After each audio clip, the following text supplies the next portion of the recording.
Yeah, Boxing Bros UK. Tune in, watch the channel, and enjoy. And enjoy this. Thank you. All right. It's Boxing Bros UK here. I am the boss, Chris. My co-host, Andrew, the Boxing Bro. Hey. And we've got British heavyweight champion, or should be, Jeamie TKV. Yeah. Let's go. How you doing, mate? I'm all good. Thank you for inviting me. Thank you. No problem. It's been a pleasure, man. So we didn't really know too much about you, to be honest. Yeah. Until you fought Adeleye, and I thought, before we do our prediction video, let me watch a few of your fights. And then I rang him and I was like, Andrew, I said, this guy, all his attributes, apart from the power, is better than Adeleye at everything. I think she's going to beat him. It was heading that way. Yeah. I think I scored the fight. I gave him 1 round and I gave you the rest. I always dominated. Like on the scorecards, we looked at the scorecards after. On one judge, I had all the rounds. I won all the rounds, and 2 other judges had it the same as just you had it. They gave him 1 round, and I was winning the rest. So I was winning unanimously from then, like from the beginning till whatever happened. So yeah, that's it's such a shame, man. I think it did you a bit dirty. Didn't get the deal. I'm gonna throw it to Andrew. You wanted to ask the team? Yeah. No, well, I just wanted to get your thoughts on that before we move on to kind of where you're at the moment, because I think you surprised a lot of people in the game. You think I thought your jab was fast, you was out. I think you was out. Your punch out was so much better. We know David does. He is a little bit kind of hesitant. He doesn't seem to flow much, does he? He seems very reactionary to me. He wants to find that big shot, which you obviously knew getting in there. Yeah. But was that the game plan, just to pepper him early and keep at it? Yeah, exactly. Yeah. So the game plan was to really frustrate him. Yeah, don't get involved too early, because I won't call it a downfall, but one thing that I do is I get involved too early. I'm in there for a scrap. But they said with Rave, you just got to be smarter. So they said frustrate him for the first 6-7 rounds. Yeah, so that's what we were doing. He didn't know what to do. We had a game plan. It looked like I wasn't doing much, but like the little movements that I was doing was stopping him from throwing punches. So it looked like he wasn't doing a lot. But because I was touching him, feinting, going down, he didn't know when to go. So that was the game plan all throughout. Like, we knew this, but he was so frustrated. He came up with a lie saying there was something in his eye. I had something on my gloves. He's something in the eye. Yeah. He's like coming up with random stuff. Like, we were so confused. What's wrong with this guy? But that was the beginning of the end for him. He was coming forward, throwing no shots.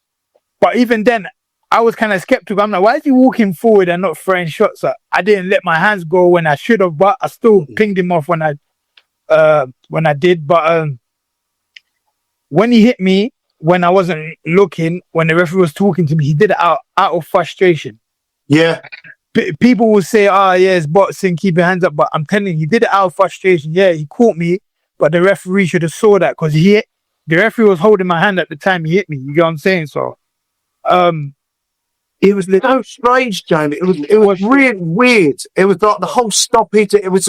I hate these controversies in boxing. It drives me mad. Like, why can't we just have some consistency? It's like bloody VAR with football. I'll ask you to do that football in a minute, because I know you're from North London, so I'll argue about that.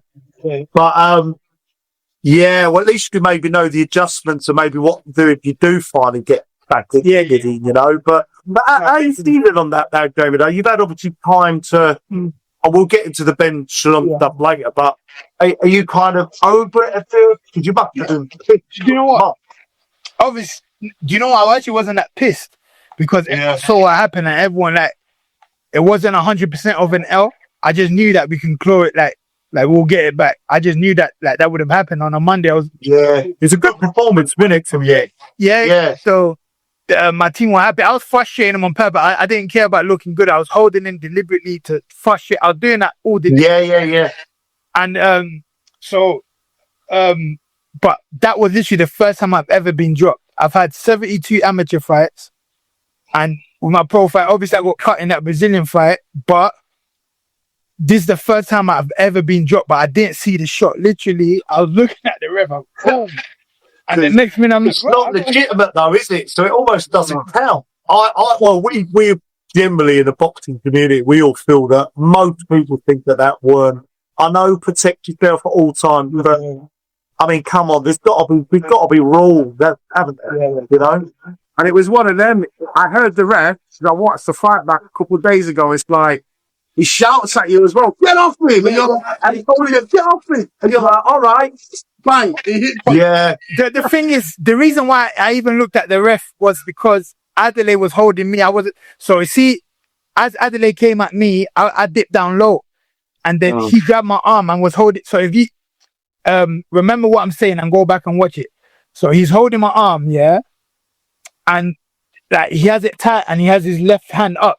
So I'm tapping him, and then the referee's only talking to me, but Adelaye's holding my arm. So as he's pulling my arm, I was about to tell the ref, I'm not holding. Because he kept saying he's going to take points off. So I'm saying, I'm not holding. I was about to say that, got hit. So, but you know what? I never let, it never got me down. I got over it quite quickly. I'm not going to lie. I was ready to go for the rematch, but I don't think he was interested. He felt like it was a risk where he can earn big money. He can risk himself losing by earning big money rather than losing to you again. You know what I'm saying? So this is what Chris wanted to ask later, because going out to Saudi, fighting Hrgovic tomorrow is obviously going to earn him a big payday. And by the way, I think Hrgovic is going to do a bit of a number. And I always to back the British fighters. You know, we're Boxing Pro UK. We got to, you know, support our own. So I hope he does, but I don't see it happening. But I've got to ask you, you're North London now, didn't you? Are you a red or a white? What the thing is, yeah. The thing is, I have to say Tottenham, because I grew up. Yeah, like, I'm a big Spurs fan. So. Yeah, you're a big Spurs fan. Yeah, do you know what? Yeah, I literally grew up. I don't know if you know the school of Farmland Park. Oh yeah. So there's a school. A road just separates the stadium and the school. So sometimes we'd come out and we'd see football players come. I'm talking like back in the day from Peter Crouch when he used to play. Yeah, have you read that name? Robbie King. Yeah. But like, probably not that old, mate. I think like probably from like, let's say from 2006 all the way to 2011. That Harrowfield, them guys. Sometimes to be able to take pictures with them because they're coming out the stadium. But it was that close to the school, so obviously it's a bit sentimental in that sense. And I'm from Tottenham. It's only right. I support Tottenham. Like obviously, I'm not gonna say I follow them fully as much as I used to, but Tottenham is the team for sure. Good man. Never read. I'm a gooner. I'm a gooner. I'm a football fan. I don't follow it. I used to religiously, and then I think when Arsene Wenger left and we started doing this skit, we were never in the Champions League anymore. I put back and ranked it anymore. Yeah, I feel you. I'm not gonna lie. Football's disappointing at times, man. Not but yeah, Chris, bring it back to you, because I know you got a couple of bits you wanna ask. What I want to know, I know you might not be able to answer this because obviously you might get in trouble or whatever. But, so just questions. Go on. If Eddie Heard said that you signed a contract for fight Dave Allen, I did. Yeah. Main event, Sheffield, for the British and the Commonwealth, all set and done. And then last minute, your boss, your promoter came in and said, no. You're going to fight with Frazer Clarke, but he hasn't got a venue, he hasn't got a date, he hasn't really got anything going. So you've left out on guaranteed money, headlining, to waiting to see if he sorts it out, and it's going to be on Busy City and not the Zone. So like, how do you feel about that? Is it true? Is it fixed? No, do you know what? Obviously, I wanted to fight Dave Allen regardless. I feel like that's a great fight. Stylistically, his profile. I just like Dave Allen as an opponent. But what had happened was it was not Ben Shalom. Like, so what happened was we signed to fight Dave Allen. Yeah. And when we signed, David Adeleye didn't vacate just yet. So was waiting for him to vacate. Oh, sorry. Oh, sorry. That's all right. Sorry. Yeah, cool. Was waiting for him to vacate, so we can fight for the British. But you know, people talk too much. They're like, Jamie's fighting Dave Allen for the British title. It's gone viral, yeah? Yeah. So now Frazer Clarke's thinking, F that, I want to fight for the British title. Him and his management went to the board saying, I want to fight for the British title. Could I be considered to fight Jamie? Because I remain as mandatory, yeah? Mm-hmm. So it's either Dave Allen or Frazer versus me. So he went to the board with his team. Ben Shalom advised him, said, don't go to the board. We don't have a show right now to put it on. So it'll be best to let Jamie fight Dave Allen, and then you can fight the winner.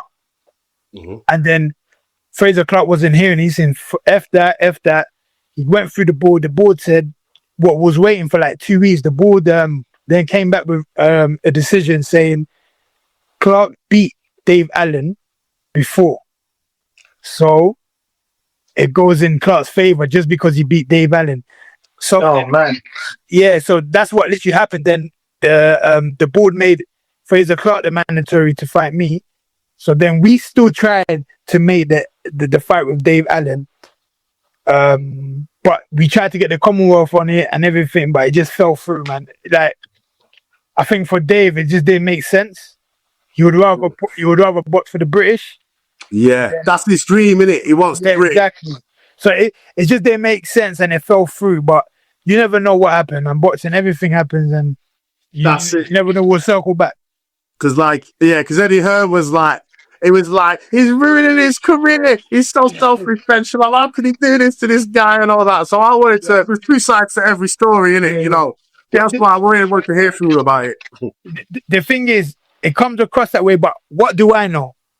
Like, I don't know 100% what happened behind the scenes, but from what I know is that Clarke intercepted it and caught the ball, man. He grabbed the ball, intercepted it.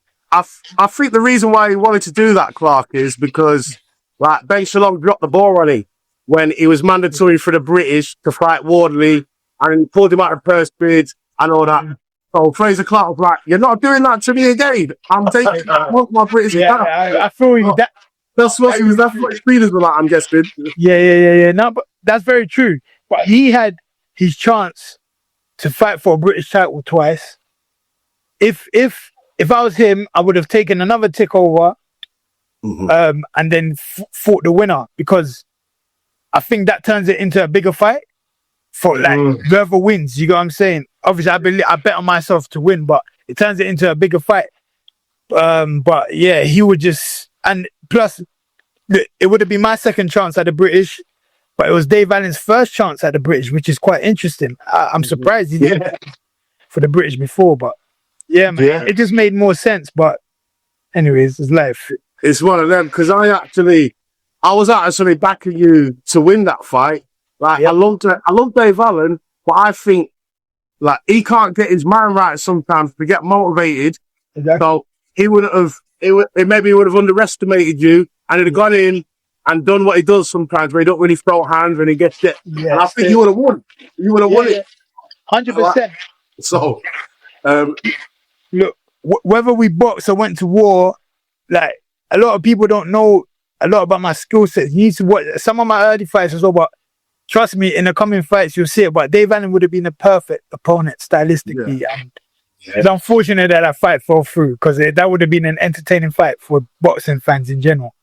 That's it. And I think you've got like quite good feet and good jab, and like you're smart. Like when you're fighting, you're gripping the knees, and they think, "I'm going to go to the body again," and you slap them in the face. Yeah. Caught Adeleye with that a few times. He kept jabbing to the body, and then grip the knees, and then he's thinking the body, and then bang. You know, They will pay the bills, boy. Skills pay the bills. Exactly, school paid the bills. Like, there was at times where we practiced this in the gym. Like, we will deliberately throw a shot to miss him, like throw a shot in his face but not to land. He will think he's being so slick.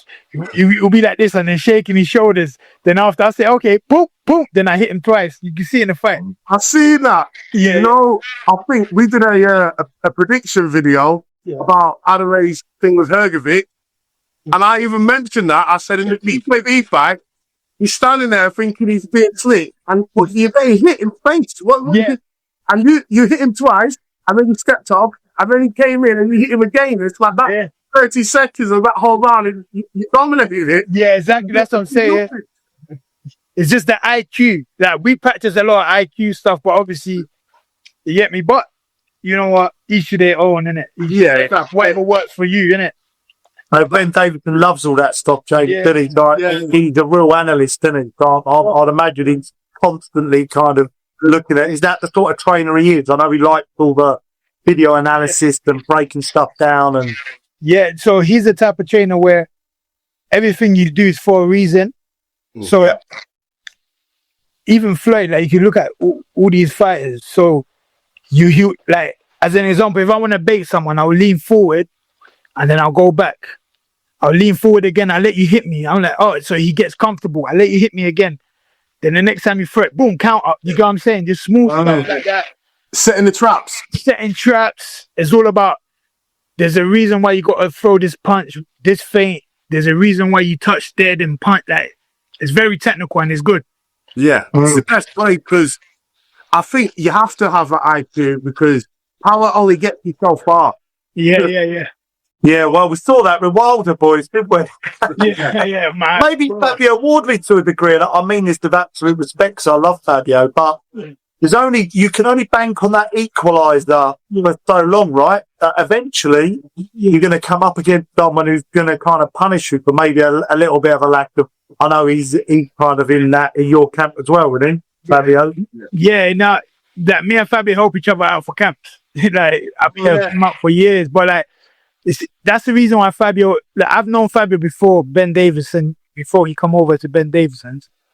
But the reason why he's over there is because he knows that he probably ain't got the experience like the others in terms of the amateurs and stuff. So he's come to Ben to add to himself, to add IQ to his game. You know what I'm saying? That's the reason why he's there.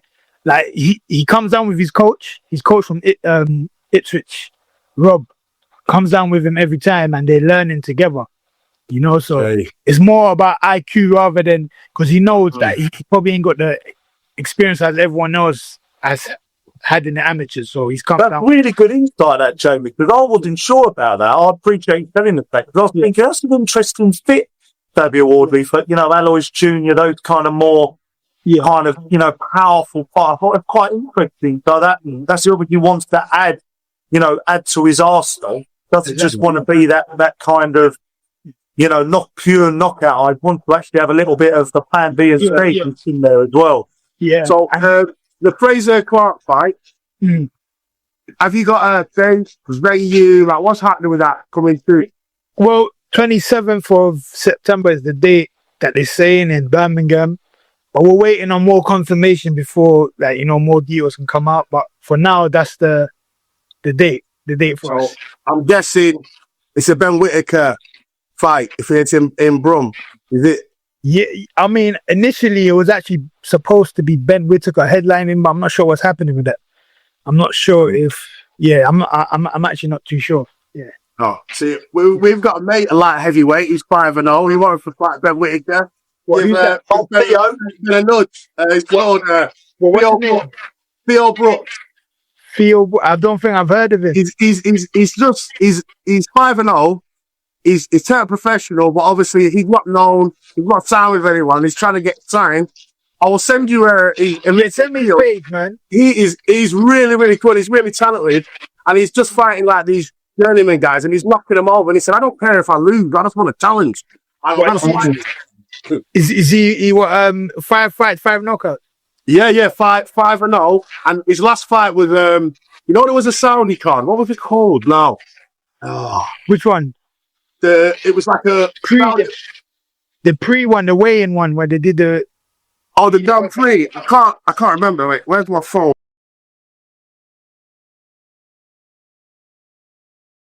He's someone decent, like a challenge. Yeah. He's a really decorated amateur. Like, it's really. He's from the UK, but he went to Spain when he was like 14, 15. So he did most of his amateur stuff there and turned pro there. Well, he's a Brit. He's a British kid. He's British in Spain, yeah. Okay, nice. Well, and that's why it's a bit hard for him as well, because he's English. This is a British guy. The Spanish people, they don't want to help him because he ain't Spanish. You know what I mean? Yeah. It is what it is.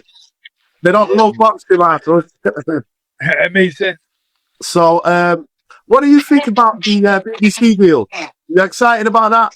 About the what? Yeah, the BBC deal with Ben Shalom. You excited to try? I mean, look, everyone I've spoken to, I've said that's probably the best thing they've done, because bringing it back on basically call it free TV, is the profile that it will bring to each fighter will be phenomenal. But well, I don't know about the money yet. We just see how it's stumbling block, isn't it? Yeah. It's like Ben Shalom said, though. He said, once you build your profile, you're a star, you can move on to pay-per-view and all that and go on, but we're going to get you there and build it. Exactly. Yeah. You know, the only difference is, you see with Sky, they only wanted hard British fights. So it was kind of hard to see how, if you look at Frank Warren, he was able to match his fighters and build his fighters by fighting international opponents and building them. The opponents had good, decent records, but it's all about building them. But Sky were only interested in fighting other British fighters. So like, if you look at me, I fought a lot of British fighters who were undefeated and that, but I kept asking for, sometimes you ask for some international fighters. No, but like, guys, but I'm not even asking for a journeyman. I'm asking for a decent international opponent. I'm talking about some that are 10-0, 12-0. Okay. You get what I'm saying? I've always asked for decent opponents, but they were only interested in British fights, and sometimes you just end up getting matched a bit hard. It's just Torres Jr., someone like that, you know? That who? Torres Jr., someone like that, maybe, you know? Yeah, exactly. So I'll throw it back to you, Andrew. Yeah, so what I wanted to, obviously, we got a big night coming up tomorrow too. Well, we've got quite a few British fighters actually. And we have obviously got Nick Ball.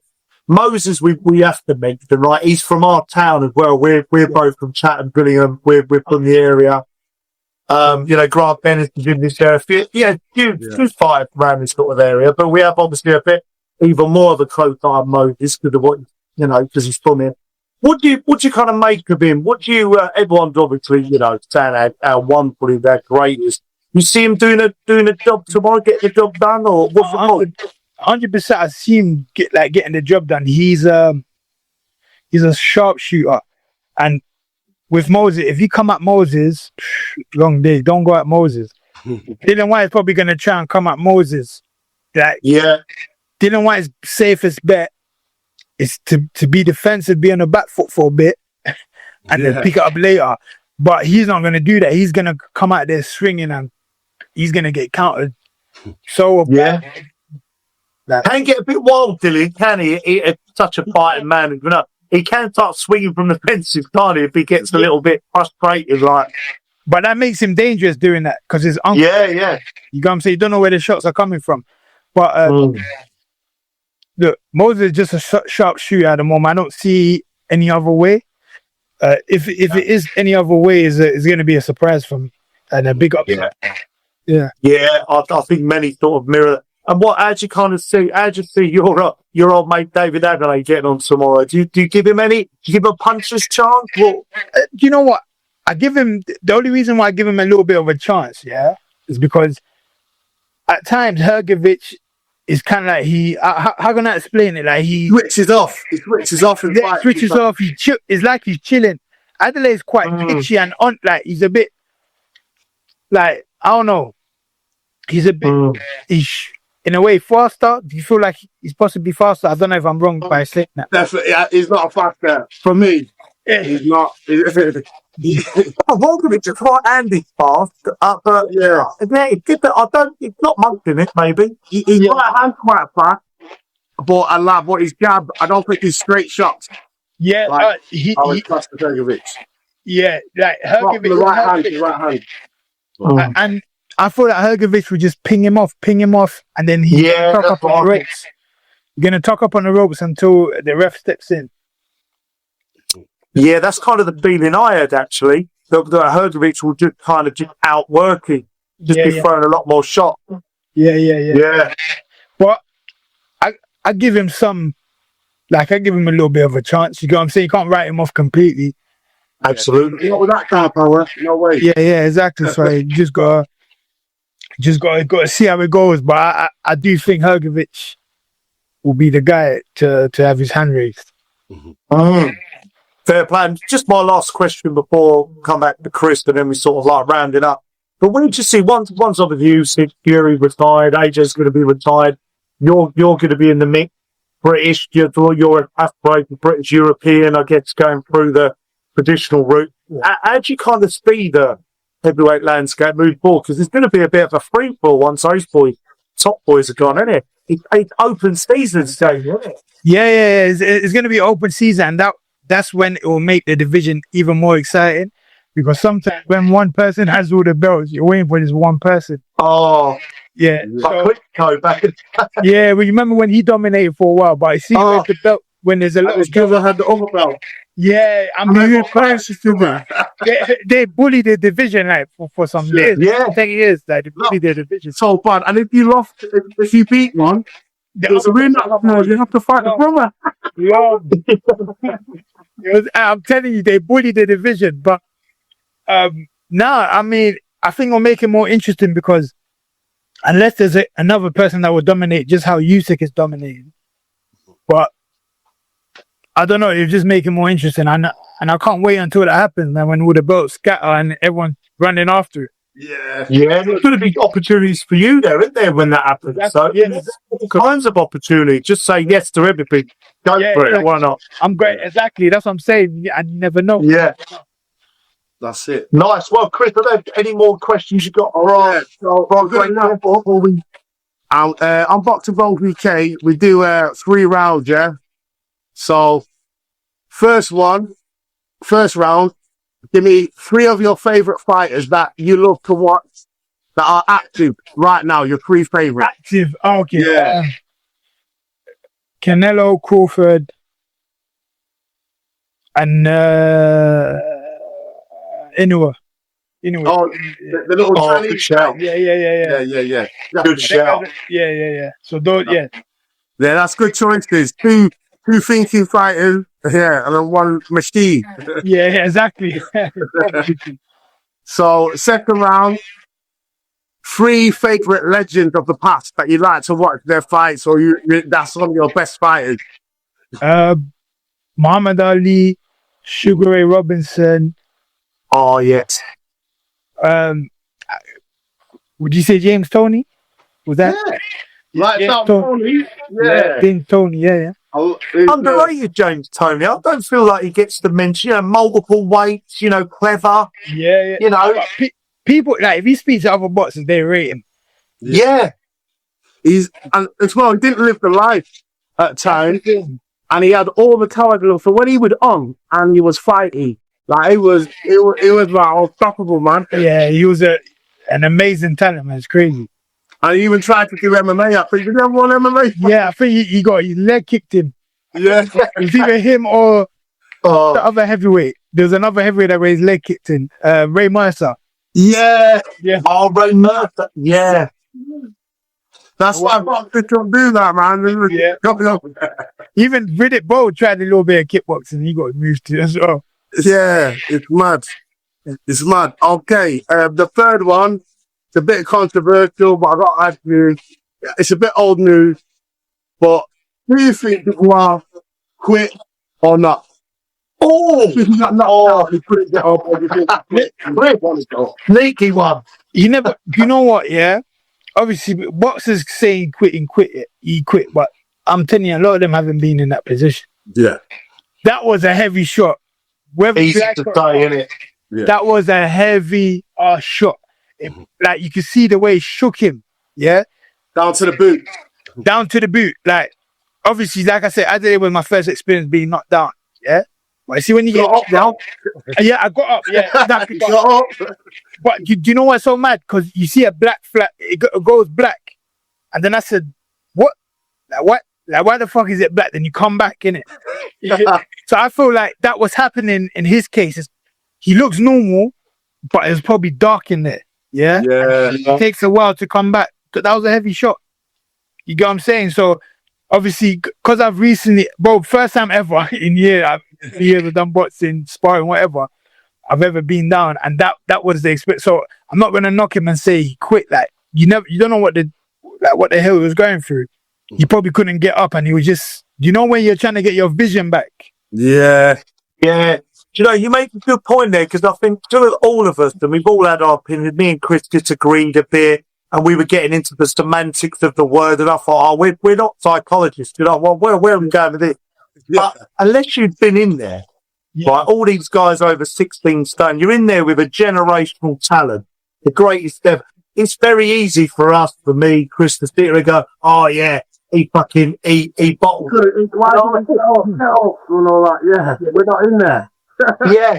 Yeah, it's mad. Like it takes longer than a 10-second count to get your body back together. You know what I'm saying? So like, even for him to get up and walk, I don't see nothing wrong with that, because it's normal. Like it takes maybe his body recovered, but just not in time, and he got up and he's pulled up. He probably wasn't there as well. He was definitely concussed. Like, Yeah, for sure. you don't know what he was going through. You get what I'm saying? So Yeah.